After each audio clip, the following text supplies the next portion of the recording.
नमस्कार दोस्तों, मैं कहती तो सुन चैनल पर हमारी आज की कहानी है धोखा, जिसे लिखा है कथा सम्राट मुंशी प्रेमचंद जी ने। अरु की आवाज में आइए सुनते हैं यह कहानी। सती कुंड में खिले हुए कमल वसंत के धीमे धीमे झोंकों से लहरा रहे थे और प्रातः काल की मंद मंद सुनहरी किरणें उनसे मिल मिलकर मुस्कुराती थीं। राजकुमारी प्रभा कुंड के किनारे हरी हरी घास पर खड़ी सुंदर पक्षियों का कलरव सुन रही थी। उसका कनक वर्ण तन इन्हीं फूलों की भांति दमक रहा था, मानो प्रभात की साक्षात सौम्य मूर्ति है जो भगवान अंशुमाली के किरण करों द्वारा निर्मित हुई थी। प्रभा ने मौलसिरी के वृक्ष पर बैठी हुई एक श्यामा की ओर देखकर कहा, मेरा जी चाहता है कि मैं भी एक चिड़िया होती। उसकी सहेली उमा ने मुस्कुराकर पूछा, क्यों?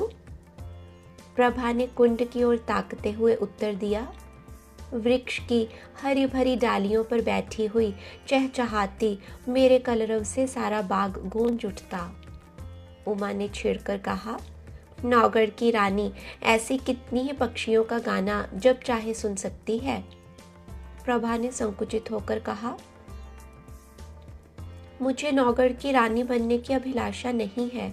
मेरे लिए किसी नदी का सुनसान किनारा चाहिए, एक वीणा और ऐसे ही सुंदर सुहावने पक्षियों के संगीत की मधुर ध्वनि में मेरे लिए सारे संसार का ऐश्वर्य भरा हुआ है। प्रभा का संगीत पर अपरिमित प्रेम था। वह बहुधा ऐसे ही सुख स्वप्न देखा करती थी। उमा उत्तर देना ही चाहती थी कि इतने में बाहर से किसी के गाने की आवाज आई। कर गए थोड़े दिन की प्रीति। प्रभा ने एकाग्र मन होकर सुना और अधीर होकर कहा, बहन, इस वाणी में जादू है। मुझसे अब बिना सुने नहीं रहा जाता। इसे भीतर बुलाओ। उस पर भी गीत का जादू असर कर रहा था। वह बोली, निसंदेह ऐसा राग मैंने आज तक नहीं सुना। खिड़की खोलकर बुलाती हूँ। थोड़ी देर में रागिया भीतर आया। सुंदर सजीले बदन का नौजवान था। नंगे पैर, नंगे सिर, कंधे पर एक मृग चर्म, शरीर पर एक गेरुआ वस्त्र, हाथों में एक सितार, मुखारविंद से तेज छिटक रहा था। उसने दबी हुई दृष्टि से दोनों कोमलांगी रमणियों को देखा और सिर झुकाकर बैठ गया। प्रभा ने झिझकती हुई आंखों से देखा और दृष्टि नीचे कर ली। उमा ने कहा, योगी जी, हमारे बड़े भाग्य थे कि आपके दर्शन हुए। हमको भी कोई पद सुनाकर कृतार्थ कीजिए। योगी ने सिर झुकाकर उत्तर दिया, हम योगी लोग नारायण का भजन करते हैं। ऐसे ऐसे दरबारों में हम भला क्या गा सकते हैं, पर आपकी इच्छा है तो सुनिए। कर गए थोड़े दिन की प्रीति, कहाँ वह प्रीति, कहाँ यह बिछुरन, कहाँ मधुबन की रीति। कर गए थोड़े दिन की प्रीति। योगी का रसीला करुण स्वर, सितार का सुमधुर निनाद, उस पर गीत का माधुर्य प्रभा को बेसुध किए देता था। इसका रसज्ञ स्वभाव और उसका मधुर रसीला गान अपूर्व संयोग था। जिस भांति सितार की ध्वनि गगन मंडल में प्रतिध्वनित हो रही थी, उसी भांति प्रभा के हृदय में लहरों की हिलोरें उठ रही थी। वे भावनाएं जो अब तक शांत थीं, जाग पड़ी। हृदय सुख स्वप्न देखने लगा। सती कुंड के कमल तिलिस्म की परियां बन बनकर मंडराते हुए भौरों से कर जोड़ सजल नयन हो कहते थे, कर गए थोड़े दिन की प्रीति। सुर्ख और हरी पत्तियों से लदी हुई डालियां सिर झुकाए चहकते हुए पक्षियों से रो रो कर कहती थीं, कर गए थोड़े दिन की प्रीति। और राजकुमारी प्रभा का हृदय भी सितार की मस्तानी तान के साथ गूंजता था, कर गए थोड़े दिन की प्रीति। प्रभा बघौली के राव देवीचंद की इकलौती कन्या थी। राव पुराने विचारों के रईस थे। कृष्ण की उपासना में लवलीन रहते थे। इसलिए इनके दरबार में दूर दूर के कलावंत और गवैये आया करते थे और इनाम इकराम पाते थे। राव साहब को गाने से प्रेम था। वे स्वयं भी इस विद्या में निपुण थे। यद्यपि अब वृद्धावस्था के कारण यह शक्ति नहीं शेष हो चली थी, पर फिर भी विद्या के गूढ़ तत्वों के पूर्ण जानकार थे। प्रभा बाल्यकाल से ही इनकी सोहबतों में बैठने लगी। कुछ तो पूर्व जन्म का संस्कार और कुछ रात दिन गाने ही की चर्चाओं ने उसे भी इस फन में अनुरक्त कर दिया था। इस समय उसके सौंदर्य की खूब चर्चा थी। राव साहब ने नौगढ़ के नवयुवक और सुशील राजा हरिश्चंद्र से उसकी शादी तजवीज की थी। उभय पक्ष में तैयारियां हो रही थीं। राजा हरिश्चंद्र मेयो कॉलेज अजमेर के विद्यार्थी और नई रोशनी के भक्त थे।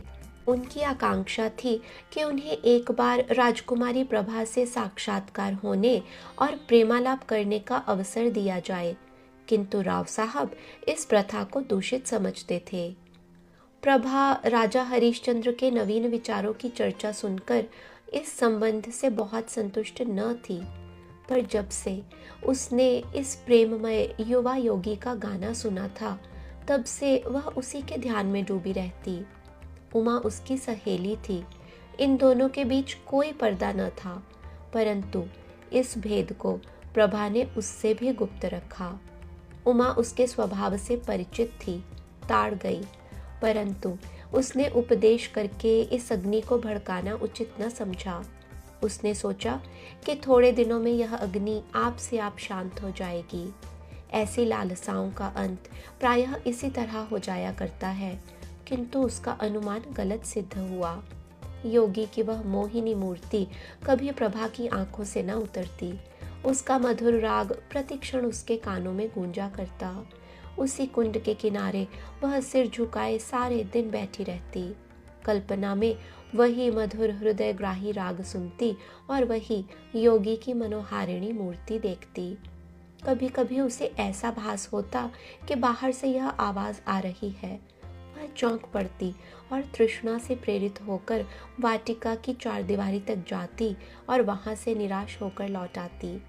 फिर आप ही विचार करती, यह मेरी क्या दशा है, मुझे यह क्या हो गया है। मैं हिंदू कन्या हूँ, माता पिता जिसे सौंप दें उसकी दासी बनकर रहना धर्म है। मुझे तन मन से उसकी सेवा करनी चाहिए। किसी अन्य पुरुष का ध्यान तक मन में लाना मेरे लिए पाप है। आह, यह कलुषित हृदय लेकर मैं किस मुंह से पति के पास जाऊंगी। इन कानों से क्यों कर प्रणय की बातें सुन सकूंगी, जो मेरे लिए व्यंग्य से भी अधिक कर्ण कटु होंगी। इन पापी नेत्रों से वह प्यारी प्यारी चितवन कैसे देख सकूंगी, जो मेरे लिए वज्र से भी हृदय भेदी होगी। इस गले में वे मृदुल प्रेम बाहु पड़ेंगे, जो लौह दंड से भी अधिक भारी और कठोर होंगे। प्यारे, तुम मेरे हृदय मंदिर से निकल जाओ। यह स्थान तुम्हारे योग्य नहीं। मेरा वश होता तो तुम्हें हृदय की सेज पर सुलाती, परंतु मैं धर्म की रस्सियों में बंधी हूँ। इस तरह एक महीना बीत गया। ब्याह के दिन निकट आते जाते थे और प्रभा का कमल सा मुख कुम्हलाया जाता था। कभी कभी विरह वेदना एवं विचार विप्लव से व्याकुल होकर उसका चित्त चाहता कि सती कुंड की गोद में शांति लो, किंतु राव साहब इस शोक में जान ही दे देंगे, यह विचार कर वह रुक जाती। सोचती, मैं उनकी जीवन सर्वस्व हूँ। मुझ अभागिनी को उन्होंने किस लाड़ प्यार से पाला है। मैं ही उनके जीवन का आधार और अंतकाल की आशा हूँ। नहीं, यूं प्राण देकर उनकी आशाओं की हत्या न करूँगी। मेरे हृदय पर चाहे जो बीते, उन्हें न कुढ़ाऊंगी। प्रभा का एक योगी गवैये के पीछे उन्मत्त हो जाना कुछ शोभा नहीं देता। योगी का गान तानसेन के गानों से भी अधिक मनोहर क्यों ना हो, पर एक राजकुमारी का उसके हाथों बिक जाना हृदय की दुर्बलता प्रकट करता है। राव साहब के दरबार में विद्या की, शौर्य की और वीरता से प्राण हवन करने की चर्चा न थी। यहाँ तो रात दिन राग रंग की धूम रहती थी। यहाँ इसी शास्त्र के आचार्य प्रतिष्ठा के मसनद पर विराजित थे और उन्हीं पर प्रशंसा के बहुमूल्य रत्न लुटाए जाते थे। प्रभा ने प्रारंभ से ही इसी जलवायु का सेवन किया था और उस पर इनका गाढ़ा रंग चढ़ गया था। ऐसी अवस्था में उसकी गान लिप्सा ने यदि भीषण रूप धारण कर लिया है तो आश्चर्य ही क्या है। शादी बड़ी धूमधाम से हुई। राव साहब ने प्रभा को गले लगाकर विदा किया। प्रभा बहुत रोई। उमा को वह किसी तरह छोड़ती न थी। नौगढ़ एक बड़ी रियासत थी और राजा हरीशचंद्र के सुप्रबंध से उन्नति पर थी। प्रभा की सेवा के लिए दासियों की एक पूरी फौज थी। उसके रहने के लिए वह आनंद भवन सजाया गया था, जिसके बनाने में शिल्प विशारदों ने अपूर्व कौशल का परिचय दिया था। श्रृंगार चतुराओं ने दुल्हन को खूब संवारा। रसीले राजा साहब अधरामृत के लिए विह्वल हो रहे थे। अंतःपुर में गए। प्रभा ने हाथ जोड़कर सिर झुकाकर उनका अभिवादन किया। उसकी आंखों से आंसू की नदी बह रही थी। पति ने प्रेम के मद में मत्त होकर घूंघट हटा दिया। दीपक था पर बुझा हुआ, फूल था पर मुरझाया हुआ। दूसरे दिन से राजा साहब की यह दशा हुई कि भौरे की तरह प्रतिक्षण इस फूल पर मंडराया करते। न राजपाट की चिंता थी, न सैर और शिकार की परवाह। प्रभा की वाणी रसीला राग थी, उसकी चितवन सुख का सागर और उसका मुख चंद्र आमोद का सुहावना कुंज। बस प्रेम मद में राजा साहब बिल्कुल मतवाले हो गए थे। उन्हें क्या मालूम था कि दूध में मक्खी है। यह असंभव था कि राजा साहब के हृदयहारी और सरस व्यवहार का, जिसमें सच्चा अनुराग भरा हुआ था, प्रभा पर कोई प्रभाव न पड़ता। प्रेम का प्रकाश अंधेरे हृदय को भी चमका देता है। प्रभा मन में बहुत लज्जित होती। वह अपने को इस निर्मल और विशुद्ध प्रेम के योग्य न पाती थी। इस पवित्र प्रेम के बदले में उसे अपने कृत्रिम रंगे हुए भाव प्रकट करते हुए मानसिक कष्ट होता था। जब तक राजा साहब उसके साथ रहते, वह उनके गले लता की भांति लिपटी हुई घंटों प्रेम की बातें किया करती। वह उनके साथ सुमन वाटिका में चुहल करती, उनके लिए फूलों का हार गूंथती और उनके गले में हाथ डालकर कहती, प्यारे देखना, ये फूल मुरझा न जाएं, इन्हें सदा ताज़ा रखना। वह चांदनी रात में उनके साथ नाव पर बैठकर झील की सैर करती और उन्हें प्रेम का राग सुनाती। यदि उन्हें बाहर से आने में जरा भी देर हो जाती तो वह मीठा मीठा उलाहना देती, उन्हें निर्दय तथा निष्ठुर कहती। उनके सामने वह स्वयं हंसती, उसकी आंखें हंसती और आंखों का काजल हंसता था। किंतु आह, जब वह अकेली होती, उसका चंचल चित्त उड़कर उसी कुंड के तट पर जा पहुंचता। कुंड का वह नीला नीला पानी, उस पर तैरते हुए कमल और मौलसिरी का वृक्ष, पंक्तियों का सुंदर दृश्य आंखों के सामने आ जाता। उमा मुस्कुराती और नजाकत से लचकती हुई आ पहुंचती। तब रसीले योगी की मोहिनी छवि आंखों में आ बैठती और सितार के सुलसित सुर गूंजने लगते। कर गए थोड़े दिन की प्रीति।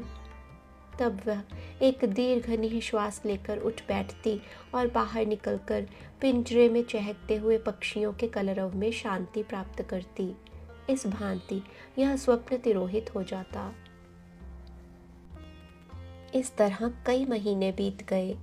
एक दिन राजा हरीशचंद्र प्रभा को अपनी चित्रशाला में ले गए। उसके प्रथम भाग में ऐतिहासिक चित्र थे। सामने ही शूरवीर महाराणा प्रताप सिंह का चित्र नजर आया। मुखारविंद से वीरता की ज्योति स्फुटित हो रही थी। तनिक और आगे बढ़कर दाहिनी ओर स्वामी भक्त जगमल वीरवर सांगा और दिलेर दुर्गादास विराजमान थे। बाईं ओर उदार भीम सिंह बैठे हुए थे। राणा प्रताप के सम्मुख महाराष्ट्र केसरी वीर शिवाजी का चित्र था। दूसरे भाग में कर्मयोगी कृष्ण और मर्यादा पुरुषोत्तम राम विराजते थे। चतुर चित्रकारों ने चित्र निर्माण में अपूर्व कौशल दिखलाया था। प्रभा ने प्रताप के पाद पद्मों को चूमा और वह कृष्ण के सामने देर तक नेत्रों में प्रेम और श्रद्धा के आंसू भरे मस्तक झुकाए खड़ी रही। उसके हृदय पर इस समय कलुषित प्रेम का भय खटक रहा था। उसे मालूम होता था कि यह उन महापुरुषों के चित्र नहीं, उनकी पवित्र आत्माएं हैं। उन्हीं के चरित्र से भारतवर्ष का इतिहास गौरवान्वित है। वे भारत के बहुमूल्य जातीय रत्न, उच्च कोटि के जातीय स्मारक और गगनभेदी जातीय तुमूल ध्वनि हैं। ऐसी उच्च आत्माओं के सामने खड़े होते उसे संकोच होता था। आगे बढ़ी। दूसरा भाग सामने आया। यहाँ ज्ञानमय बुद्ध योग साधना में बैठे हुए दिखाई पड़े। उनकी दाहिनी ओर शास्त्राज्ञ शंकर थे और दार्शनिक दयानंद। एक ओर शांति पथगामी कबीर और भक्त रामदास यथा योग्य खड़े थे। एक दीवार पर गुरु गोविंद अपने देश और जाति पर बलि चढ़ने वाले दोनों बच्चों के साथ विराजमान थे। दूसरी दीवार पर वेदांत की ज्योति फैलाने वाले स्वामी रामतीर्थ और विवेकानंद विराजमान थे। चित्रकारों की योग्यता एक एक अवयव से टपकती थी। प्रभा ने इनके चरणों पर मस्तक टेका। वह उनके सामने सिर न उठा सकी। उसे अनुभव होता था कि उनकी दिव्य आंखें उसके दूषित हृदय में चुभी जाती हैं। इसके बाद तीसरा भाग आया। यह प्रतिभाशाली कवियों की सभा थी। सर्वोच्च स्थान पर आदि कवि वाल्मीकि और महर्षि वेदव्यास सुशोभित थे। दाहिनी ओर श्रृंगार रस के अद्वितीय कवि कालिदास थे। बाईं तरफ गंभीर भावों से पूर्ण भवभूति। निकट ही भर्तृहरि अपने संतोषाश्रम में बैठे हुए थे। दक्षिण की दीवार पर राष्ट्रभाषा हिंदी के कवियों का सम्मेलन था। सुहृदय कवि सूर, तेजस्वी तुलसी, सुकवि केशव और रसिक बिहारी यथाक्रम विराजमान थे। सूरदास से प्रभा का अगाध प्रेम था। वह समीप जाकर उनके चरणों पर मस्तक रखना ही चाहती थी कि अकस्मात उन्हीं चरणों के सम्मुख सर झुकाए उसे एक छोटा सा चित्र दिख पड़ा। प्रभा उसे देखकर चौंक पड़ी। यह वही चित्र था जो उसके हृदय पट पर खींचा हुआ था। वह खुलकर उसकी तरफ ताक न सकी, दबी हुई आंखों से देखने लगी। राजा हरिश्चंद्र ने मुस्कुराकर पूछा, इस व्यक्ति को तुमने कहीं देखा है? इस प्रश्न से प्रभा का हृदय कांप उठा।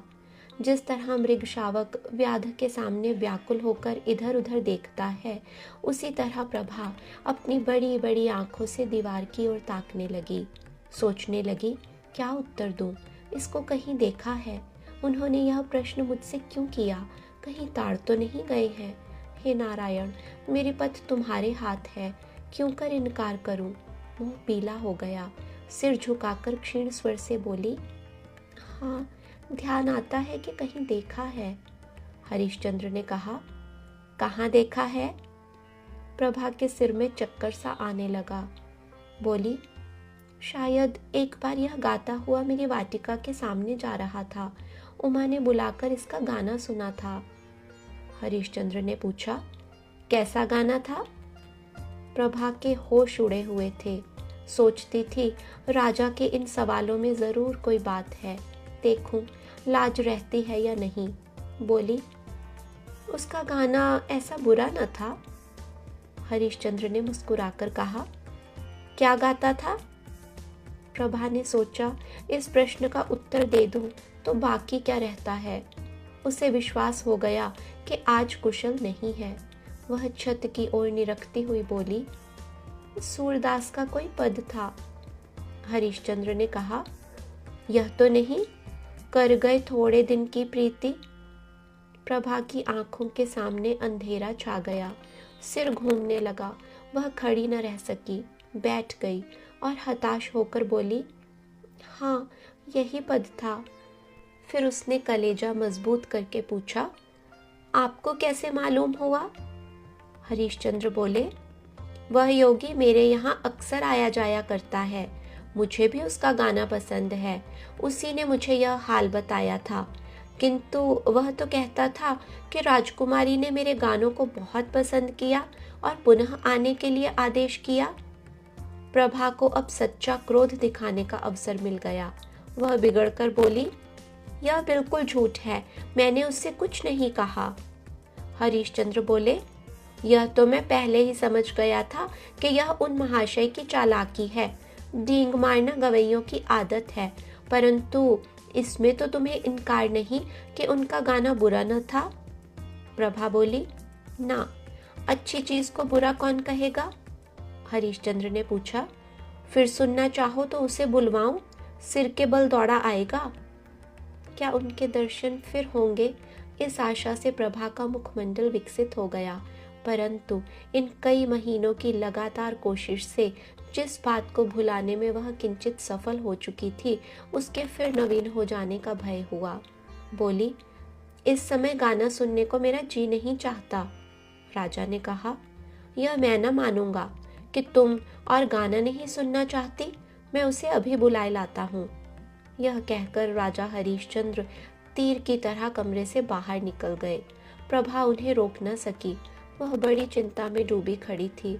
हृदय में खुशी और रंज की लहरें बारी बारी से उठती थी।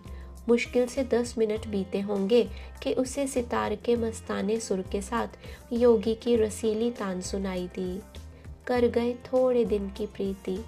वही हृदयग्राही राग था, वही हृदय भेदी प्रभाव, वही मनोहरता और वही सब कुछ जो मन को मोह लेता है। एक क्षण में योगी की मोहिनी मूर्ति दिखाई दी।